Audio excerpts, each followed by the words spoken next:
afternoon, everyone. Thank you for attending today's session. My name is Malaika Solcott, and I'm going to be your primary host today for Careers in Human Resources, Talent Management, and DEI. So welcome, everybody, for attending today's session.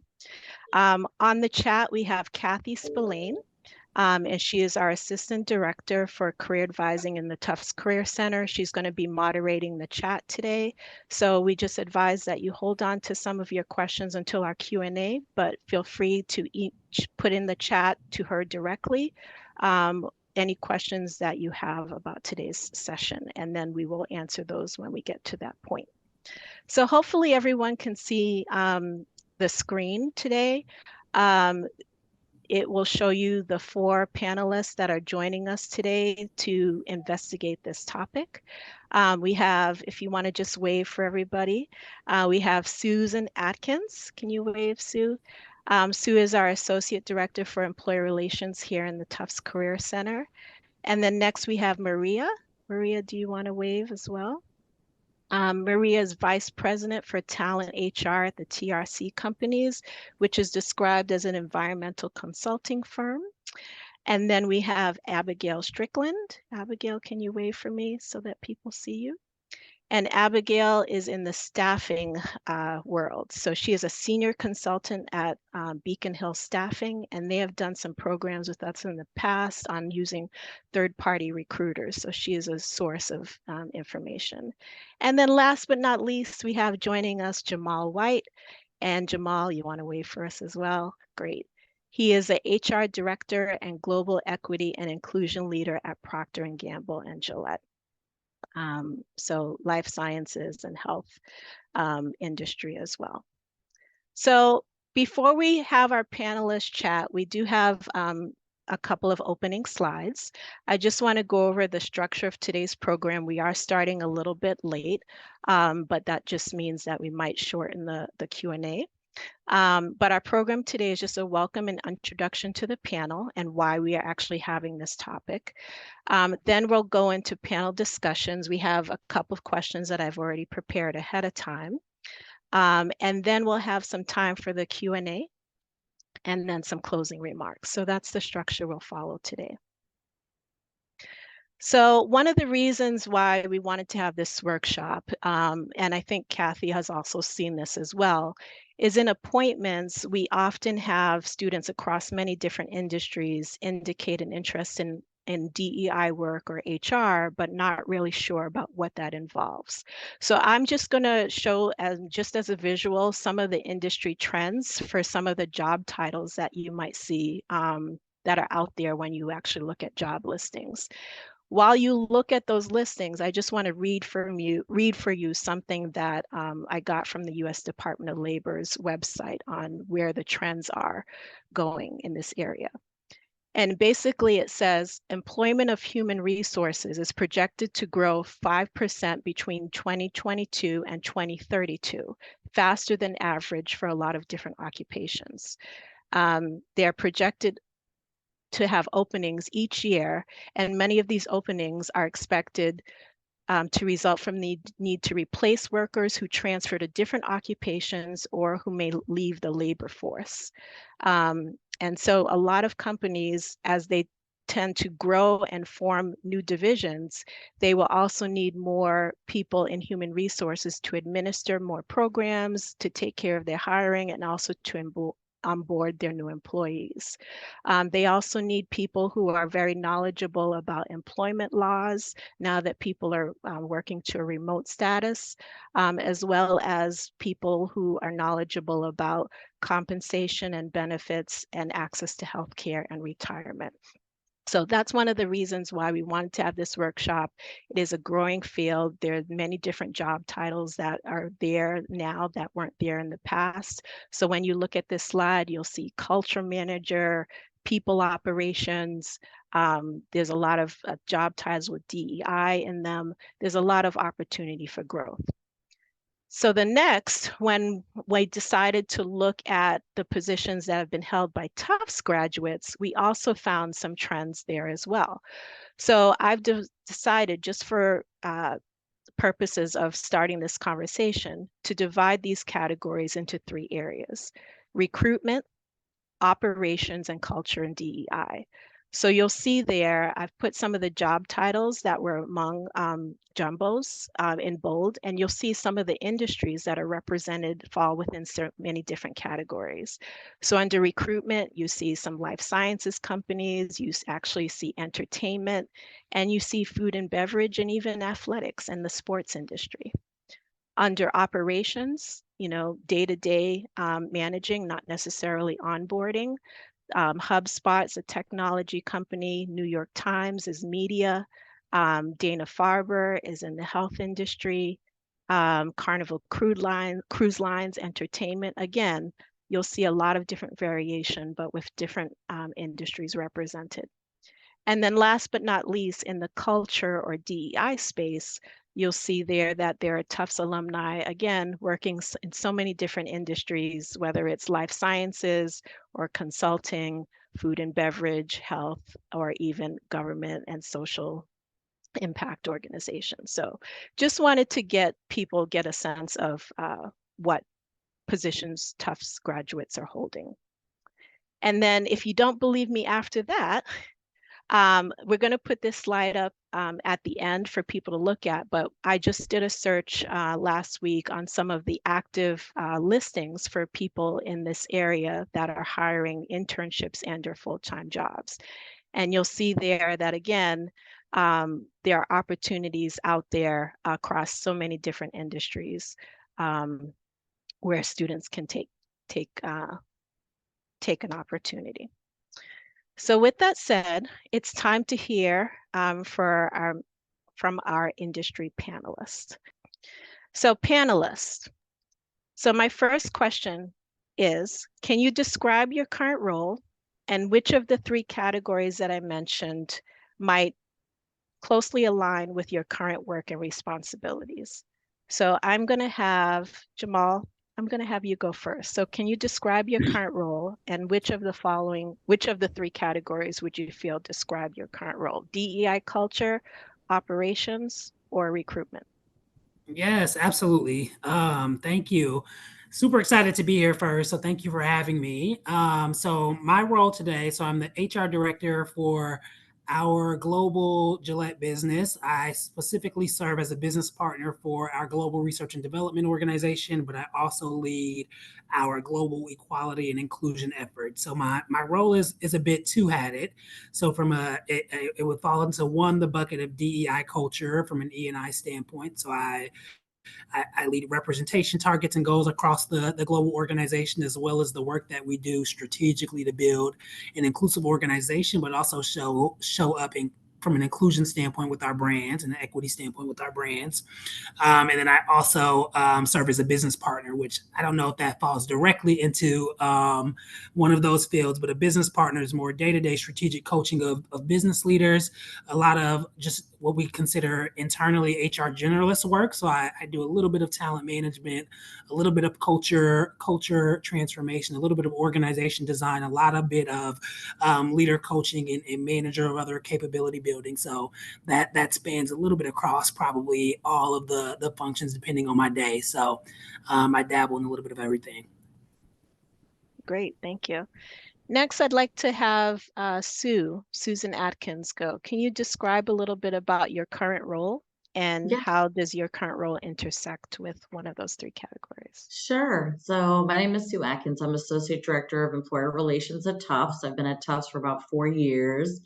And it doesn't specifically land in one of those spaces, but it probably is more closely tied to campus recruitment because I work with all the recruiters from companies to try to get them connected to our students, both undergraduate and graduate. So as far as that goes, I'm talking to recruiters every day and trying to help meet their recruitment goals by connecting with our students across all majors and departments in the School of Arts and Sciences. And before this, I was doing recruitment both in a corporate setting and in nonprofit. So that really does help me do my role. And DEI is also a part of my position in that really trying to reach students across a variety of areas in terms of getting them hired, international students and students across our DSDI centers. So it really does involve the campus recruitment piece as well as DEI. Okay, great. Thank you. Mhm. Abigail from Beacon Hill Staffing. So I'm Abby, obviously work for Beacon Hill, and I would definitely put my job underneath the recruitment section. So essentially what I do is kind of, if you look at it like a career matchmaker, I work with a variety of different companies, whether it's biotech, nonprofit, higher ed, specifically across the Boston area. And I help them find talent. So I help both candidates, like prospective, like students who are upon graduating. I really help them find different careers in the HR field, specifically in the Boston area. So definitely like a career matchmaker. And I work with campus, whether it's kind of entry level all the way to senior level candidates. Great. Thank you. Welcome. And last but not least, Maria. Yes, hi everyone. I'm Maria Moon. I'm Vice President of Talent Team, Talent and HR within TRC firm. It's very nice to meet you all. So among three, I think it goes hand in hand, right? So I manage the talent management as well as recruiting and diversity inclusion team as well. But I think my forte would be college and campus recruiting for sure in talent management. So I work closely with our HR team to identify the hiring needs of various departments and collaborate with university career centers such as Tufts here to establish strong rapport with key academic institutions. So I'm in charge of like career fairs as well as info sessions and campus events and recruiting by engaging with the potential candidates. Great. Thank you. So it sounds like that's very well represented in terms of your roles. What I heard from all of that is I liked, Jamal, you said you help transform culture at organizations. Abby, you mentioned career matchmaking and not just helping students figure out what their next job is, but maybe like the different jobs that are available in a particular industry. Sue, you mentioned a little bit of DEI in terms of finding diverse employers that to bring them to campus, and particularly see whether those employers hire international students, which we do have a lot of at Tufts. So I think that's great. And Maria, working a lot with different departments. I'm sorry, with different colleges to figure out what their recruiting needs are. So we have a lot of different students on the call, different majors, different class years, and a lot of times students want to know, okay, where did you get your start? So for those that maybe hadn't had time to research your backgrounds, we'd like each person to kind of describe what your education was, including maybe what you majored in undergrad, because it is Majors Month at Tufts. And tell us a little bit about what made you interested in this field of work, or was there a particular point in time that got you excited about kind of like this role that you're in? Who would like to go first? I can go Abby. I'm first. happy. Yeah. Go for it. Go ahead, Abby. So I went to Suffolk University, so obviously in Boston too. And I actually was a public relations major. So definitely a little bit different than HR, but I feel like I always knew like I was a natural people connector, and always really like probably one of my biggest skill sets was communication and really being able to, talk to whether you're, a really junior professional or a really senior person. I always knew I wanted to do something within kind of the people space. I feel like fell into HR as I actually went to my company, Beacon Hill, as a candidate in hopes to help them find me a job, and ended up interviewing and ended up landing at Beacon Hill. But naturally, I feel like just networking, getting out there, I fell into a role that I love. And I feel like in HR, it is a very people focused, really being able to communicate is something that's really important to be in HR. So that's kind of my path, a little bit different, I feel like, than traditional people who intern in that space. But I feel like there are a lot of other industries and other majors that can land you in the HR direction. So that's a little bit about my background. Great, thank you. I'm happy to go next. Go ahead, Jamal. Yeah, so I also came into HR as a bit of happenstance. So, I went to school in Iowa. So I went to the University of Northern Iowa. And I was a business major. So I studied marketing and management. And I knew my entire time through my academic career that I was going to go and do brand management somewhere, be a brand manager, work in marketing, because I was so attracted to brands and big shiny things. But throughout my collegiate career, I was heavily involved in a lot of student affairs related things. So I was a resident assistant advisor, depending on where you go, how they call it, at my university for 2 years, which I loved. I was in orientation programming, so I led our orientation program for a summer. Heavily involved in student admissions, so did tours and new student programming for the campus and student government, all these things that fell in this realm of just people management and organizations and building teams and welcoming people and creating experiences for people, which I absolutely loved.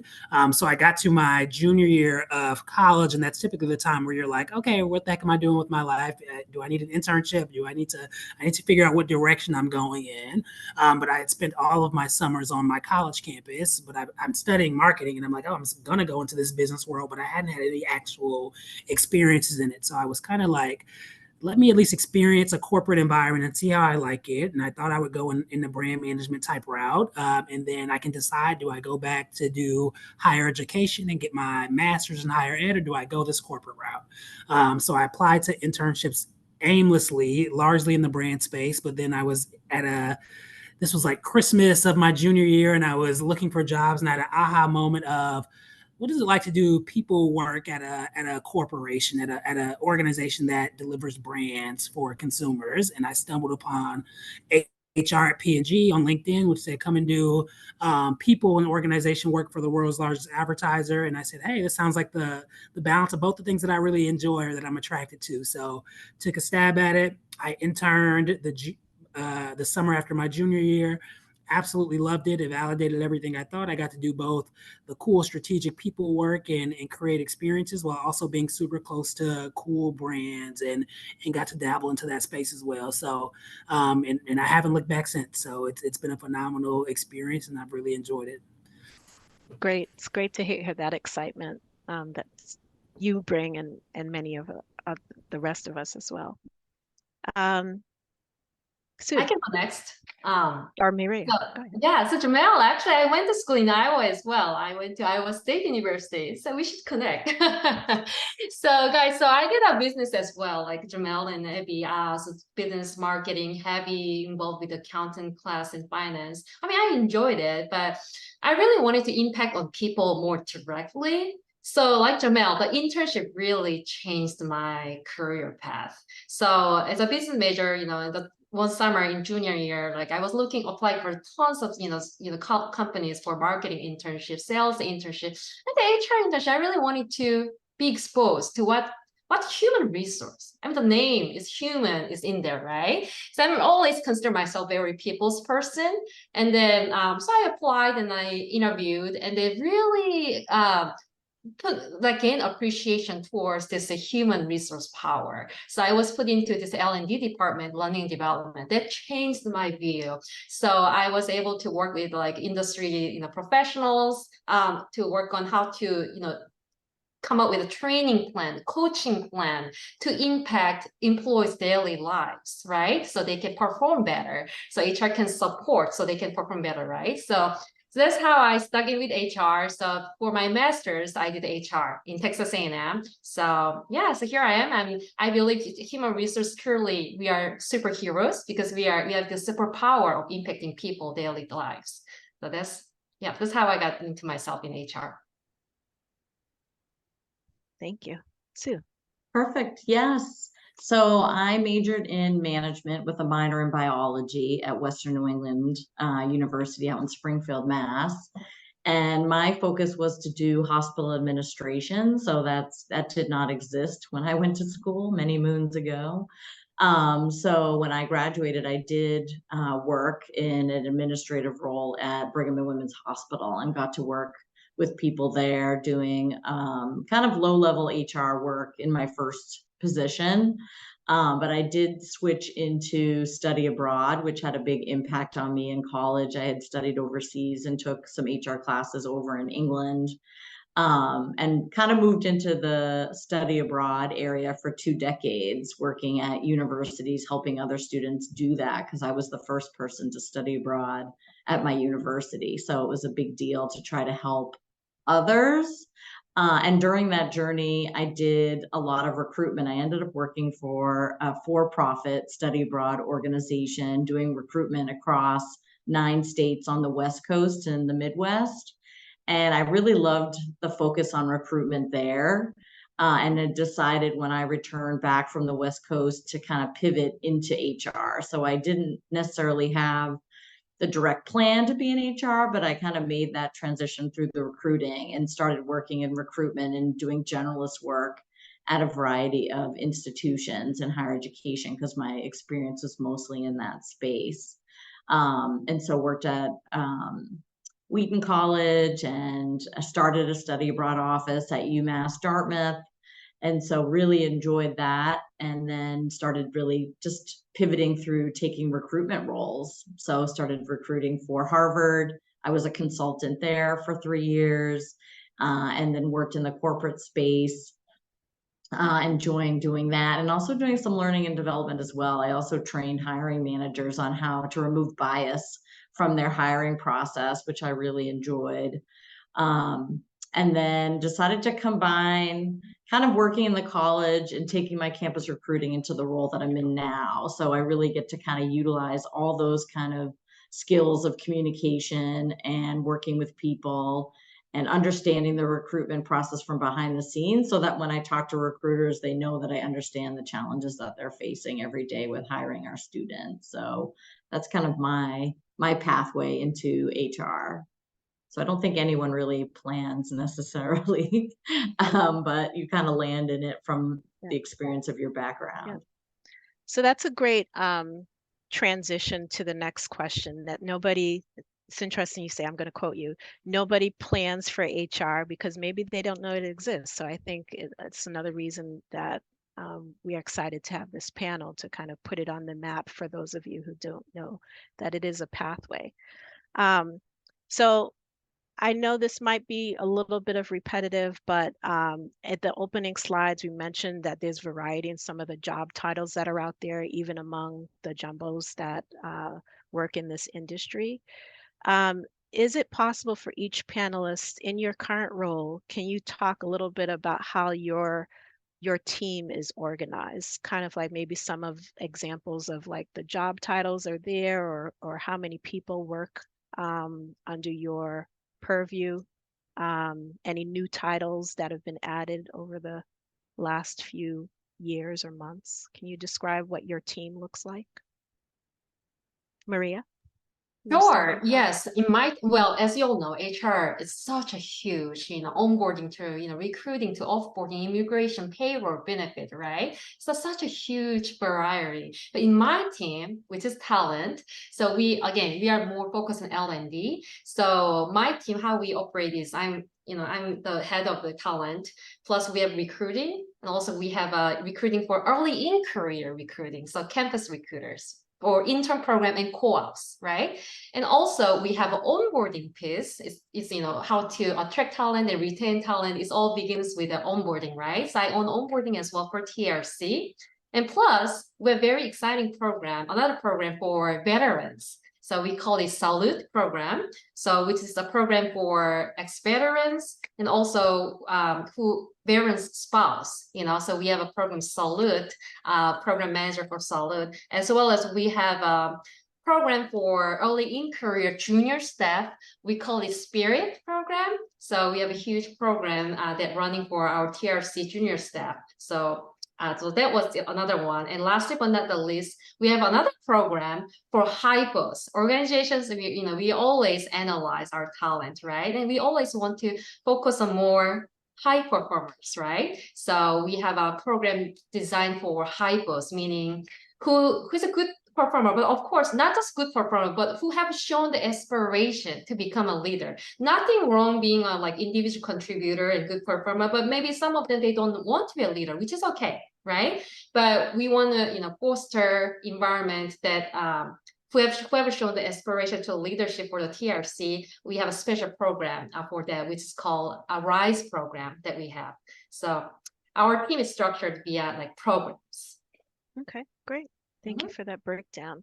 So you mentioned something about like attracting talent. So I'd like to use that phrase to actually address Abby now.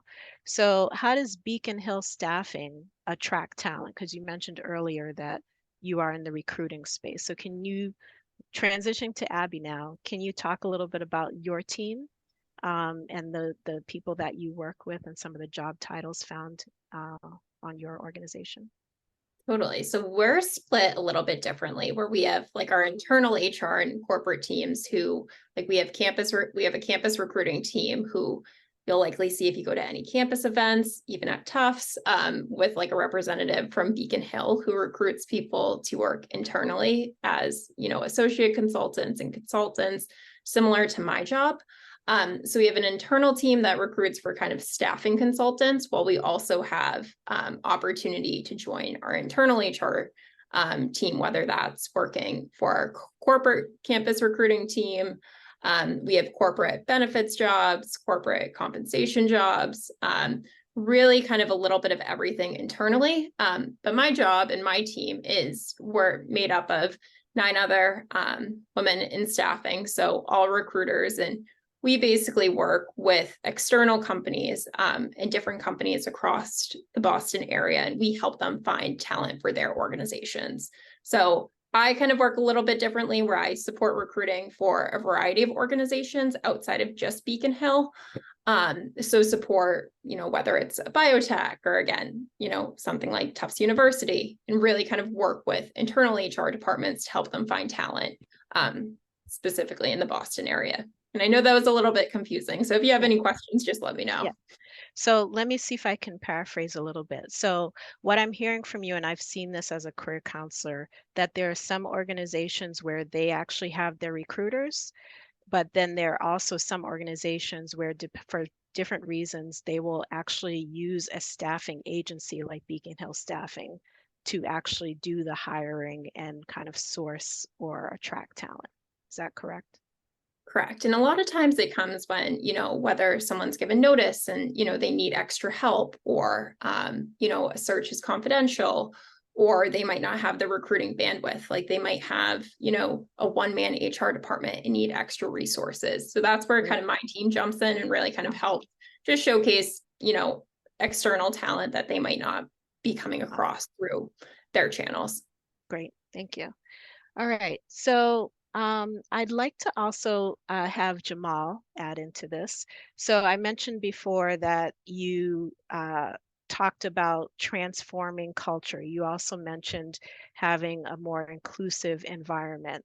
And when I did some research, I saw a lot of DEI positions talked about managing programs. Can you talk a little bit, Jamal, about kind of like what does that look like at your organization? Who is involved in those roles, and what does that mean to manage culture and inclusivity? Yeah, for sure. So, at a big company, so as some of you may know, Gillette is now part of a larger company that is Procter & Gamble. So Gillette's just one of our business units of the greater Procter & Gamble. And I specifically serve as the global equality and inclusion leader for our Gillette or grooming or shave care business. But broadly at P&G, we have a diversity, equity, and inclusion practice, an entire organization that's focused very centrally on just DEI work for the total company. So what that looks like is from a balance of strategic and setting strategy, and how do we think about representation goals and targets? How do we think about integration of E&I work across our business model? So from both an employee experience standpoint, but also a consumer experience, a brand experience, and then a partnership experience, and also how we're showing up in the community. So there's some of that work, but then as you go throughout this organization, there's also program management type work too. So for instance, what programs look like internally, affinity networks and employee resource groups. So what is the employee management ecosystem of that work? managing equality and inclusion awards, so our system in managing E&I awards, training systems, so we have specific training and capability building programs that we have people lead and own internally for the company, so designing programs to build manager capability, to build leadership and employee capability, and how do you really show up as an ally? How do you combat implicit and unconscious bias?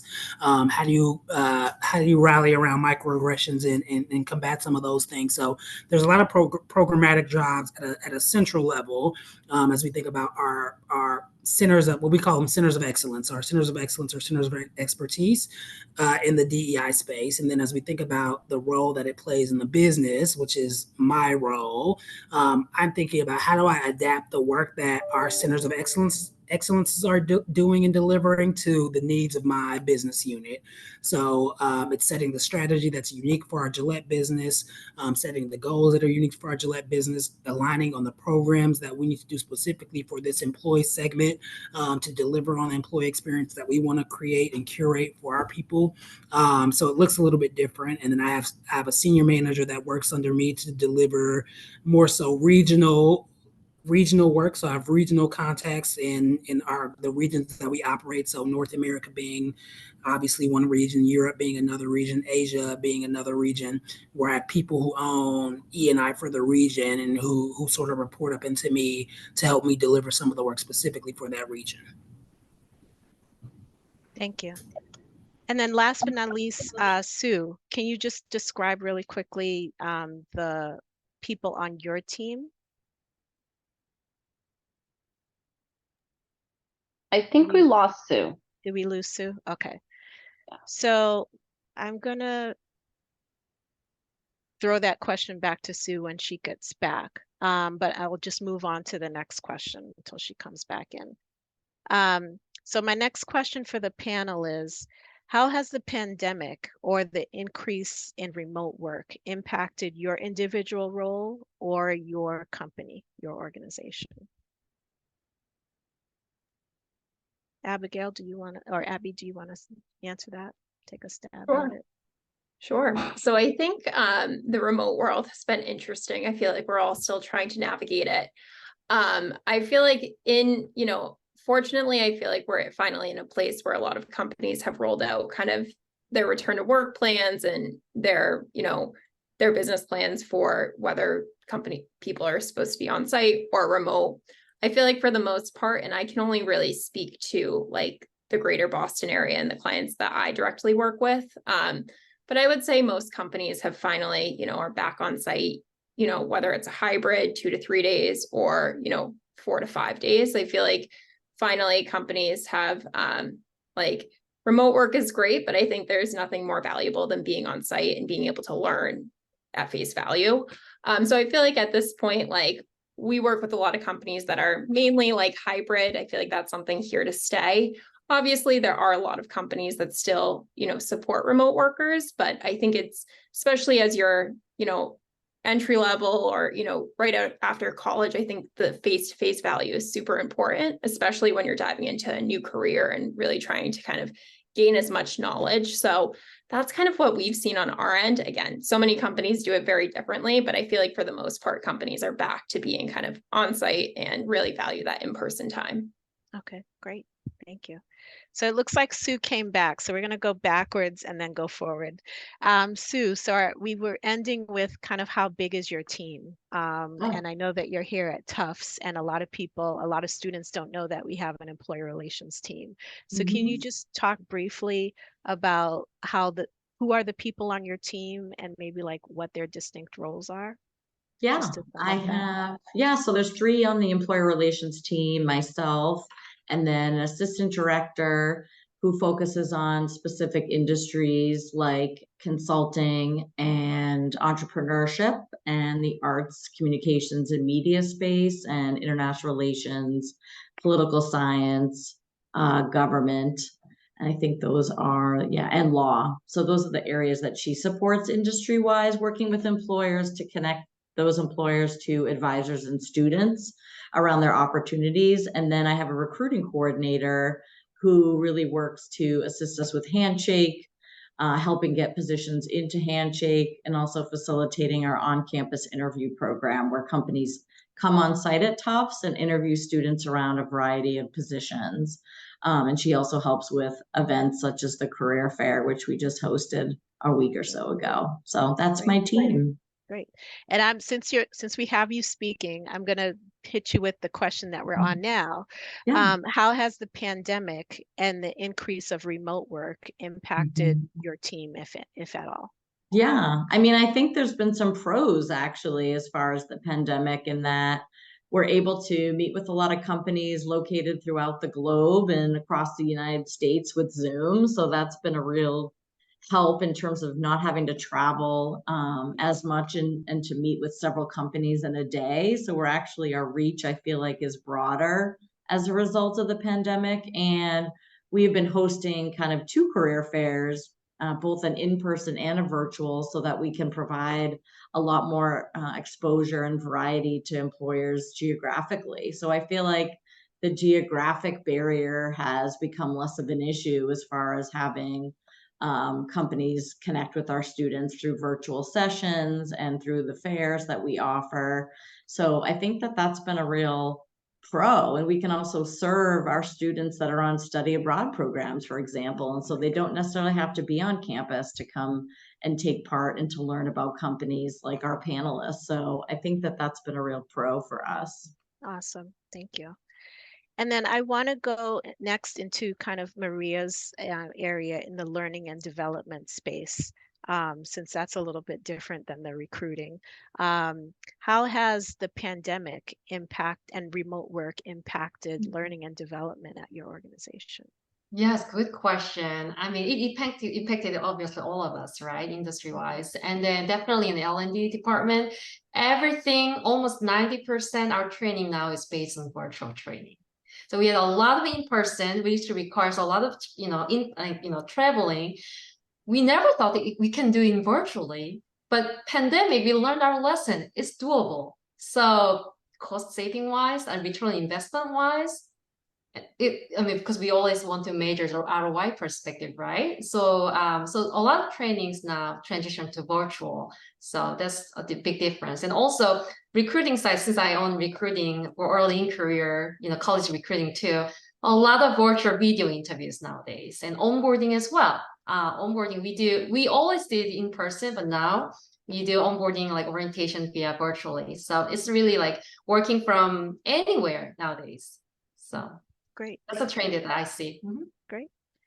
And then Jamal, I wanted to bring you into this conversation. You also mentioned earlier that you work with business partners. So maybe you could explain a little bit more about what that means, because you also said in that realm that you help coach business partners. So how has the pandemic impacted you in your work coaching business partners, or even just working remotely with business partners? Yeah, I mean, it's been fascinating seeing the evolution of companies' response to the pandemic and the return to office. I think P&G and Gillette was on the realm of waiting to see how other companies responded, and we learned how to work in a global pandemic, so a very virtual landscape, which one time we never thought we could do, and we thought it was impossible, and we learned how to. And now as we transition back, it gets a little bit more difficult. So we started being a lot more flexible about our approach in office versus out of office. Abby mentioned it spot on. We've developed a very hybrid approach to the work. So we've been very, very clear on what are the reasons and the drivers for us to bring people back in office. And it's a lot of that face-to-face connection time, building camaraderie, building community, enabling the onboarding process for new hires and new people to the organization, building culture has been instrumental. For me specifically in my role, I'm in a global role. So the people I support are all over the place. So my in-office is different. I have leaders that sit here in Boston. I have leaders that sit in other regions of the world. So I have a lot more flexibility to work within that. But and a lot of them said it, I've liked the presence of being in office and seeing people, because it makes you feel like you're a part of something, that you have this community. And especially when you're when you're an implant to different cities in different states, like I am to Boston, it like the role that your company and your organization plays in like building relationships and having a sense of connectedness to this area is significant. So that's the value that we continue to try to communicate as we think about bringing people back to the office in some periodics, in some cadence. But at the same time, it's having that right balance of flexibility to support people in their life stage and what's important to them. So it's not any mandate to say you need to be in the office 5 days and that's how you need to get work done. It's more so the reason you're coming back to the office is to build this community and this connection. It's not because you need to be here to get your work done, right? We have a lot more flexibility in how we do that and where we do that, which has been important for our employee base. Great. So I'm going to direct this next question to you as well, Jamal. I think I kind of was leading there.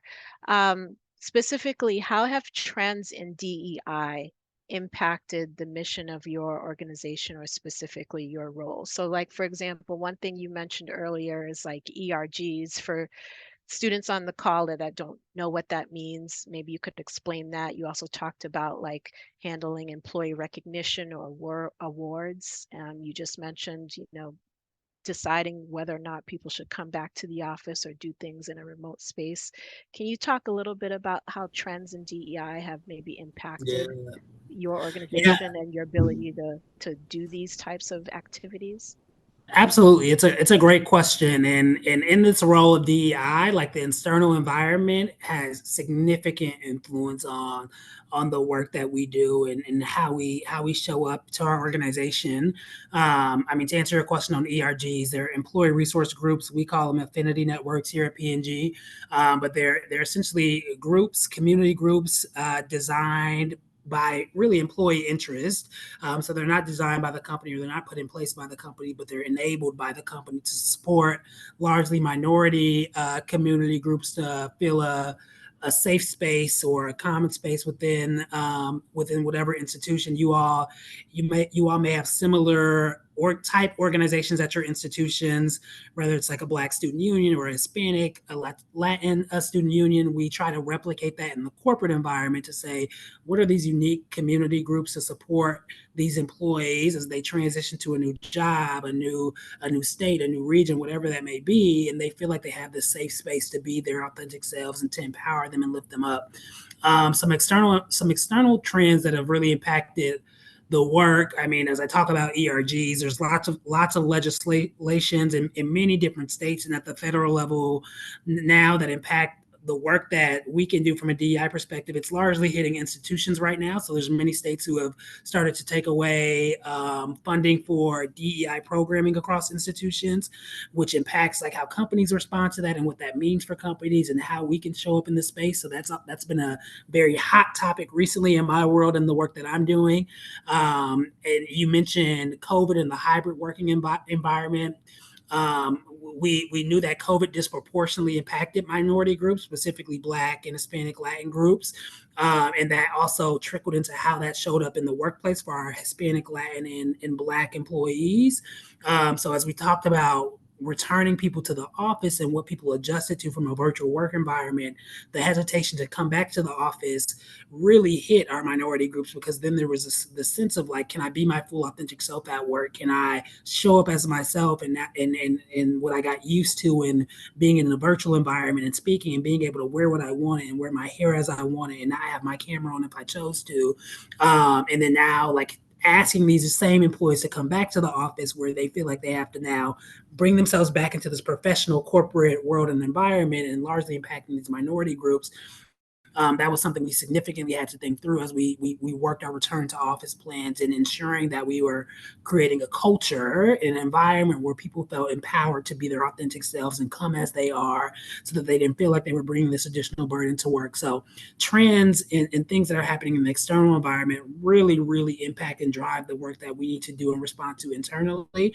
And it's also happened recently with anti-trans and LGBTQ plus legislation and how do we behave as a company in response to some of those things and internally with our employees without impact, like how does it show up with our brands and how does it impact our employees? So there's a lot of things we think through as some of those things come to life. So absolutely, it plays a big role in the work that we're doing internally. You're on mute. Thank you. So in the interest of time, I want to make sure that I get through some of my questions, but I know certain things about the panelists that I want to make sure they comment on. So I may cut one question out, but I do want to bring Sue back in. Sue, in terms of DEI and how it impacts, I know that you, I think, have a program coming up this Thursday on trying to get employers that are targeting people with accessibility issues. So I think of that as a form of like, DEI type of recruitment. Is there any other types of things that how DEI has influenced your work? Yeah, I mean, I think for us, we try to make all of the opportunities that we hear about from companies equally accessible to all students. So for us, it's how do we create a level playing field so all the students across the university feel like opportunities are coming to them and can, something that they can attain. So I think it's about partnering with the other staff in the office to offer workshops that address needs. So yes, we're having an employer day on focusing on neurodiverse students and students with accessibility needs, and really trying to highlight some of the supports that they need, and also hear about programs that are really tailored to them. And I think that's just one way to show the DEI efforts in my role. But I think what we're hearing when we meet with employers is that they want to make sure that the barriers are broken down. So things like finance doesn't feel like it's just for a certain population, right? That is open to students across all genders and all and race and ethnicity. So I think for us, it's continuing to try to break down any kind of thoughts that a particular industry sector is not for them. So yeah, I think that that's really important. And we try to really work with employers as kind of consultants to make sure that they get plugged in across the campus in a variety of ways, and that they reach the students that make sense. Yep. I'm glad you ended with that statement, try to get employers plugged in. What I know about Sue, having worked with her for a couple of years, is she's been very active in, like I said, the getting employers to hire or give opportunities for students in the disability or accessibility space, also finding opportunities or employers that would hire international students. Also, we just recently had a career fair and she helped recruit employers that were willing to help first-gen students kind of understand what the career fair experience is. So I think grooming and teaching employers what students are looking for is a great DEI component of your job. I'm going to move on to the next question, but I just want to note that both Maria and Abby mentioned that they work a lot with like recent grads and like early talent career programs. So that's also another aspect of DEI, is people who are just new to the scene. So my next question is, for students that are trying to go into this particular area, they're always wanting, at least when they talk to me, want to know the formula. So anybody can jump in, but can you comment on what skills would you say is necessary to kind of get an entry level field in your role, in your industry, or even at your company if somebody was interested in HR? What kinds of skills do you think students should develop? Who would like to go first answering that? I'll go first. Yeah.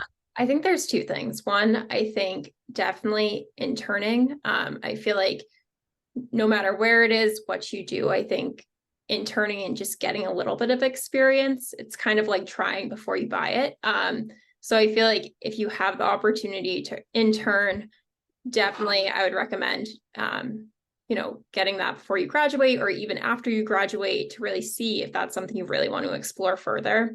I think the second thing, especially in HR, is networking, like attending stuff like this, connecting with people you meet via LinkedIn, really just kind of getting your name out there, because connections can go a long way. And I feel like, especially in the Boston HR world, it's very small, it's really well networked, and a connection, again, can help you either get an interview or learn more about a company, or, might be able to help figure out what you really want to do. So I think networking, like LinkedIn, and interning are like my three like biggest things. And then Maria and Jabal, you both had a background in like business and marketing. So I don't know if there's any particular skills that you would highlight, or even any courses that you think students would be helpful for students to kind of take now.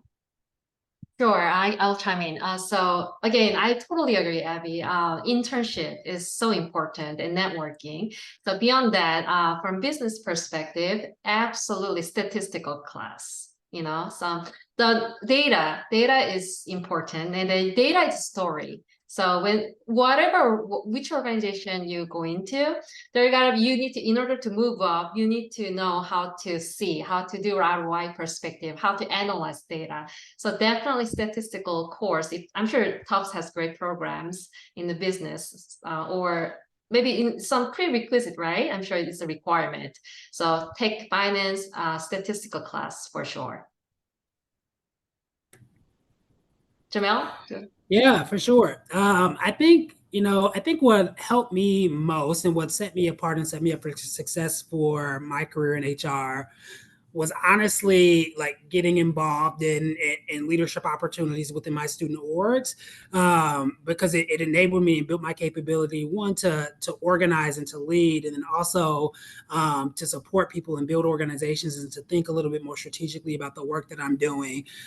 Beyond that, as I think about future focused skills that we're looking for in the workforce today, and that's really dominating, artificial intelligence and the ability to navigate that space is very hot in the corporate environment right now. So understanding AI, how it works, the way we use it, how companies can use it and leverage it is super, super hot. And one area that I'm like working on upskilling myself, but a lot of my team with today, because the future is AI. As you think about a lot of the things that are happening, statistics and data analytics is another big capability. So the ability to look at data, pull insights from data, extract it, and then rationalize and drive actions from data it continues to be a large opportunity area for people entering the workforce and hitting the ground running, because a lot of the jobs that you might do as you're starting tend to have a lot to do with data and analytics and how you're looking at data to drive insights and inform decisions. So I think those are the two big ones that I would call out as you think about building your capability.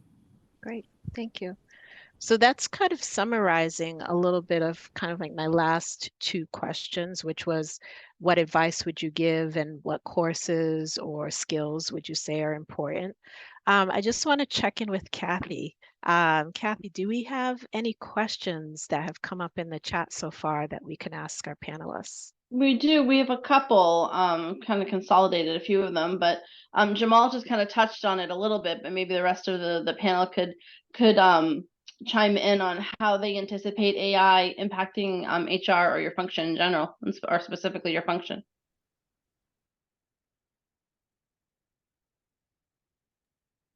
Well, I'll go.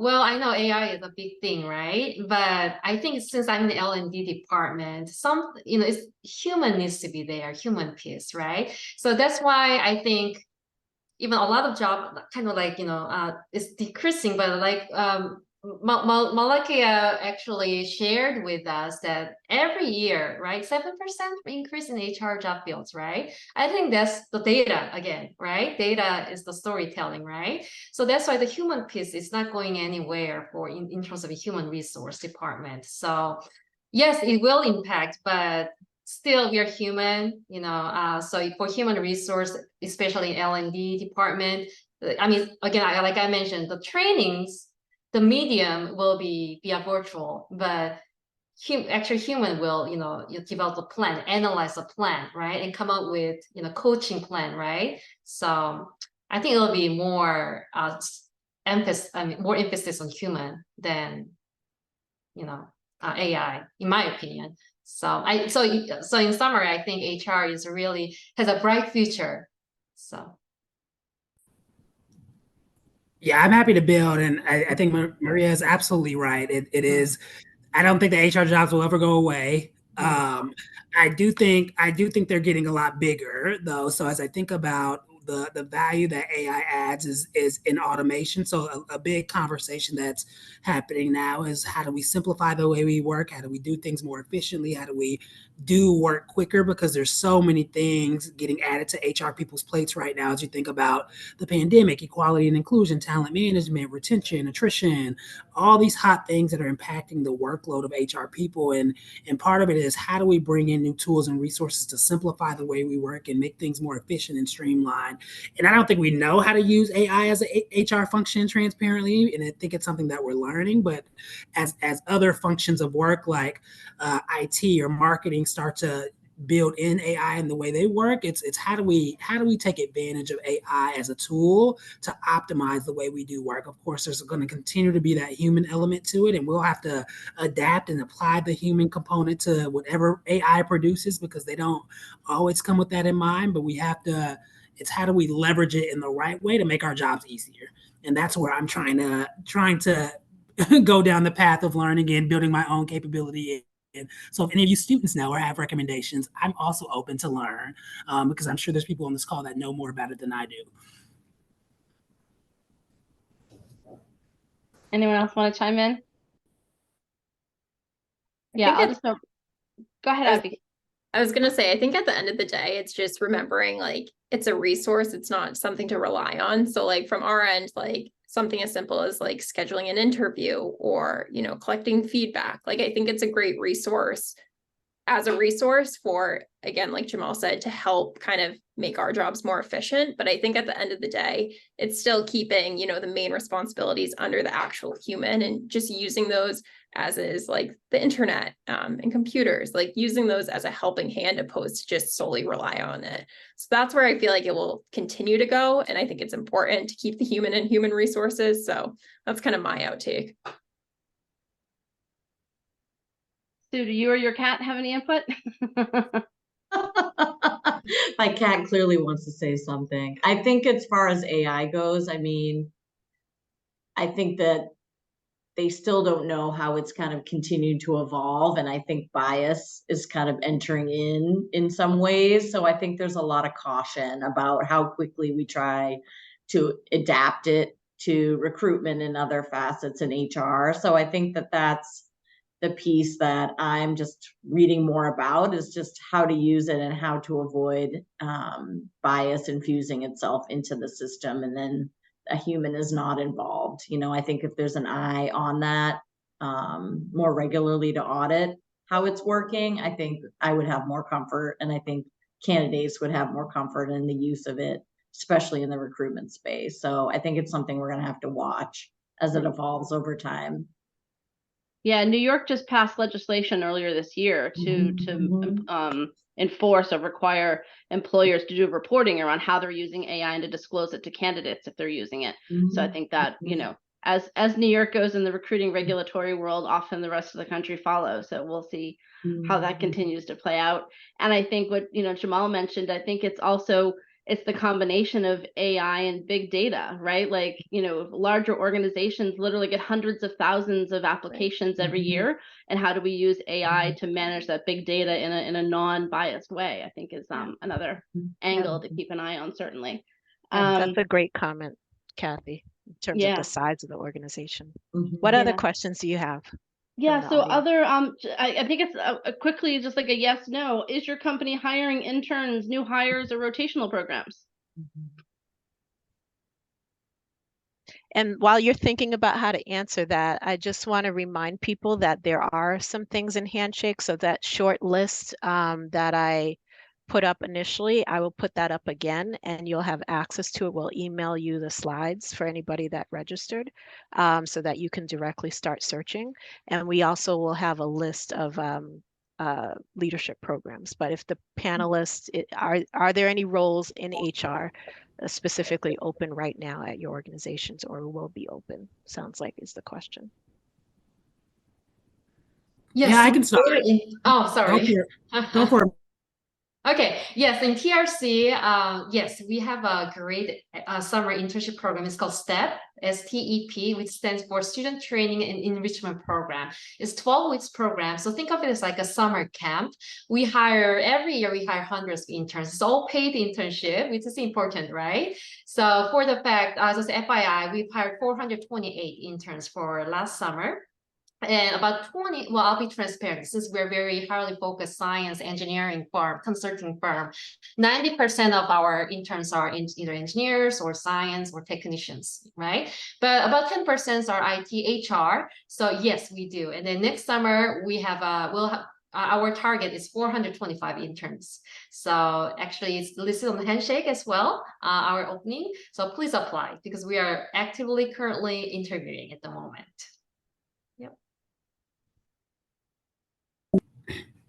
Yeah, we have similar programs across P&G. So our intern program is largely recruited centrally, so out of our Cincinnati hub base. So we don't have a specific Boston-based recruiting program. So it starts with Cincinnati, and then they tend to share talent across our many locations in the U.S. So you would apply on our PG careers site. We typically take around, our HR class is typically the smaller of our functions that we bring interns in. So we typically take around 20 to 25 HR interns across the total U.S. And that would be spanned across both Boston, Cincinnati. A lot of our customer teams or manufacturing plants in different locations. So definitely apply. I don't do much with recruiting. So I always say reach out to me on LinkedIn. But if you're looking for recruiting connections, I'm happy to have conversations. I always end up being the face that talks to conversations like this, but I don't ever end up being the one who actually makes any recruiting decisions. So know that, but I'm also always happy to point you in the right direction or have conversations about what life is like at P&G and Gillette and what opportunities exist here. Great, thank you. Yeah, Natalie was just on campus, Jamal. So doing recruitment at Oh yeah. Great. Yeah. Mm-hmm.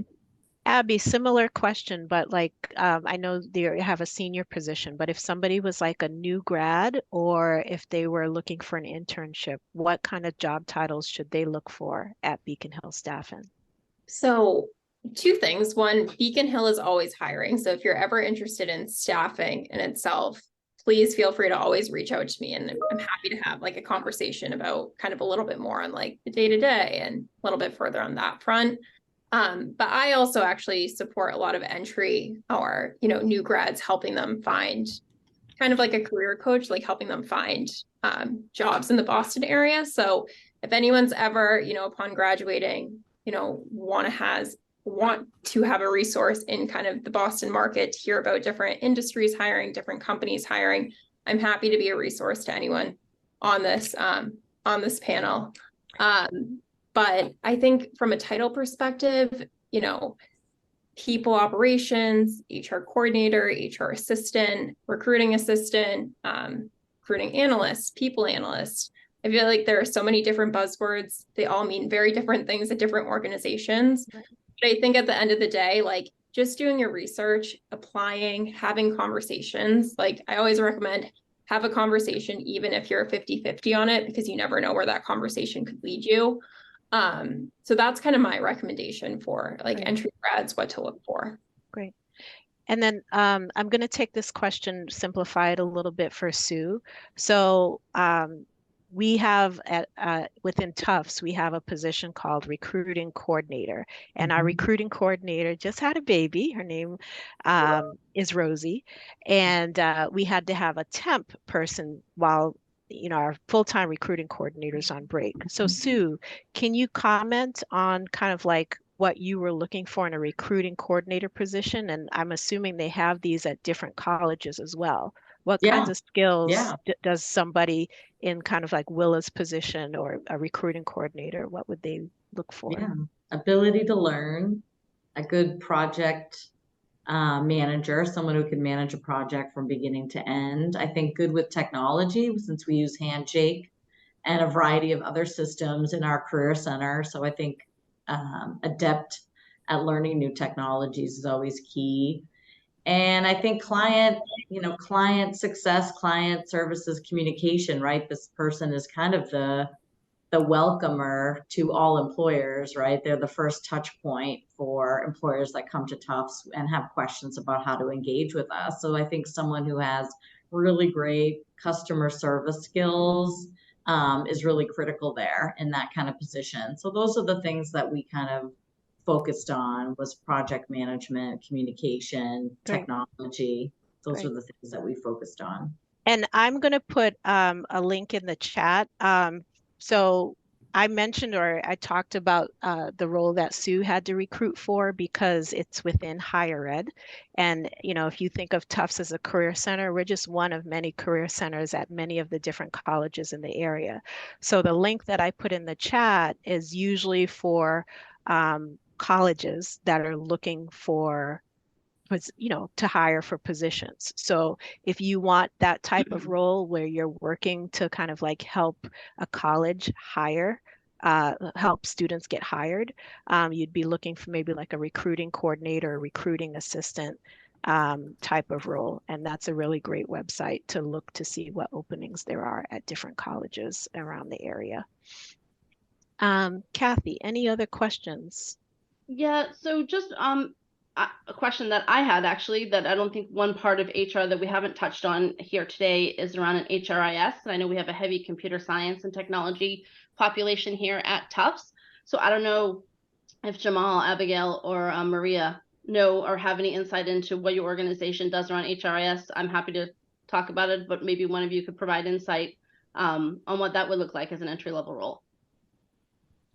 Kathy, can you just say what the title is and what the significance is? So like the overlap between computer science and human resources, and spell that out for people that don't know that acronym. Yeah, absolutely. So HR, human resources, and IS, information systems. So it's called an HRIS analyst, is typically the entry-level title for that type of a role.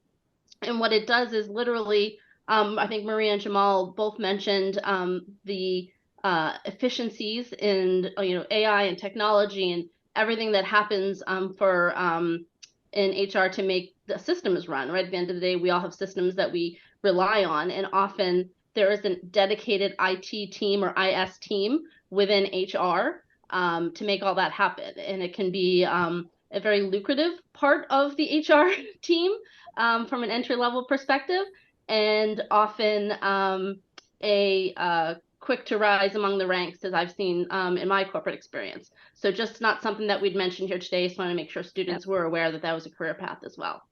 Yep. So Maria, or even Jamal, since you work at very large organizations, do you work with the HRIS team, or know of any positions available at your organization that are in that role? Yes, every day, every single day, because HRIS, I mean, for example, ATS, tracking system, and also I9s, like data security, like documentation, right? And the performance management, anything related with IT, we work with HRIS. So we work really closely. So we have openings.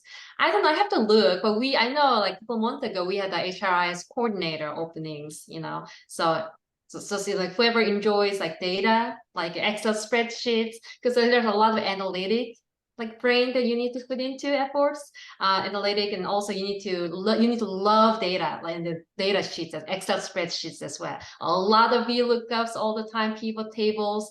So you need to be able to love data and also love to how to display, like storytelling, how to storytell the data. So yes, definitely HRI is a big portion of our company, so yeah. Yeah, I'll build. I mean, HR, we call it HRSS at P&G, but they make the world go round. They really run the ship of the, like, if I would not be able to do my job effectively if it wasn't for all the work and the services they provide. So we are constantly filling HRS roles, a lot within payroll, a lot within benefits, a lot within HR capital management systems, so like Workday as a talent management system, or SAP as a talent management system, a lot of different systems that our HRSS people manage that really help us function as an employer and as employing talent. So very, very big roles to have. Right. I think that's all we have from the group. Okay. Okay. So I just want to share my screen once again, because I promised to. Hopefully this works. Everyone see that more or less? No? Yes. So up on the screen again is, hopefully you can see this, some of the positions that when I did a quick search last week were still open. And most of these I think were internships, but there's a diversity programs recruiting intern. And I just want to draw your attention that the number on the end is actually the job number in Handshake. So you actually don't have to write down the whole name. If you see something here that piques your interest, just write down the number, or you could write down the name of the organization. At Office of Massachusetts State Treasurer, they had a DEI Program Assistant Fellowship. At the American Bankers Association, I think that was a remote one, but that was a DEI inclusion intern. There's different organizations that have co-ops. So again, you see the Office of Massachusetts State Treasurer there. They had an HR training co-op position. GBH, which is a media organization, they have inclusion and equity internship. Brown Brothers Harriman also had an internship as well in people operations, which can involve analytics. And there's a couple more others as well. I think everybody recognizes Tesla and L'Oreal as big names as well. So those also had HR internships as well. The next slide are examples of HR leadership and development rotational programs that I also see that were active and potentially looking for somebody coming up. And you'll see there some of the industries and or companies that are represented. So Liberty Mutual has an early talent recruiting and DEI co-op. So they have one of each. CVS Health had a leadership development and HR program. And you'll see there that, again, it represents financial industries, consulting industries, tech industries, life sciences industries. There's quite a few rotational programs. And for those of you who are not familiar with a rotational program, it's an opportunity to learn the administrative function across a couple of different internal departments within an organization. We also have, and Kathy can explain this too, if she'd like, we have the Tufts Forage program, and this is an opportunity to actually do a self-paced virtual experience. And we have them in quite a few different areas, and there is actually one in human resources. So if you were just to Google Tufts Forage or go to the Career Center website and put in forage and then put in HR, you'll find out what that looks like. And then last but not least, again, when we email these slides, there is a blog that we have online called Career Transfer Jumbos, which also has additional starting points if people are interested in human resources, talent acquisition, DEI, or people operations. So those are a few of the resources there. Anything else that comes to mind, Kathy, that you would add for rotational or leadership or develop programs that you know at companies that may not be represented here? Yeah, I mean, I would generally say if, whatever your major, whatever your industry interest is, pick a large company and, it is 90% likely they have an HR rotational program, co-op, intern, some form of an HR learning program. There's very few large companies that don't have these programs in existence now. So, follow your industry interests and then find some big companies to apply to. Great. And then the last slide is just to thank all of our panelists. You all have different roles. You all started in different areas. And hopefully for Majors Month, the point that we're trying to get across through the Career Center is not one major prepares you for every line of work. And one of the reasons we picked to have this panel on human resources is that, and DEI, is that you develop these interests over time, and you're all supporting either an organization to develop their employees or to recruit employees that kind of fit in line with that organization's mission, and to help that organization run as an effective organization. So we'd like to thank all of our panelists today and Kathy and for all of your help in getting this program together. And I put the website for the Career Center up on the screen. If you want, as a student, to follow up with a career advisor, I know that there are some undergrads and grad students on the call as well. I would just go to careers.tufts.edu and click on schedule an appointment and go from there. I mentioned that Kathy is our assistant director as part of the staff. So she also meets with students that are interested in business and also has a career community. I don't know if Kathy, you want to add to that? Yeah, sure. So officially my career community is finance, consulting, and entrepreneurship, but general business lumped in there as well. So always happy to talk to students on the topic. Yep.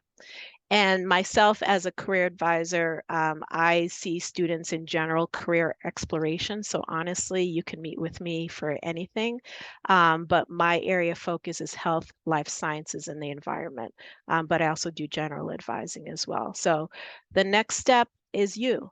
So again, I mentioned we will email this brief slide presentation to everybody if you're curious about some of those leadership development programs and internships.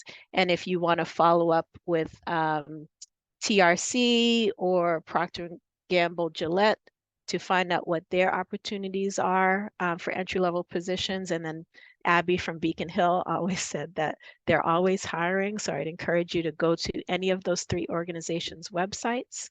As far as Tufts, we are not hiring in the Career Center, but Tufts HR, which is our separate department for the whole university, they always have open positions, so I would direct you there.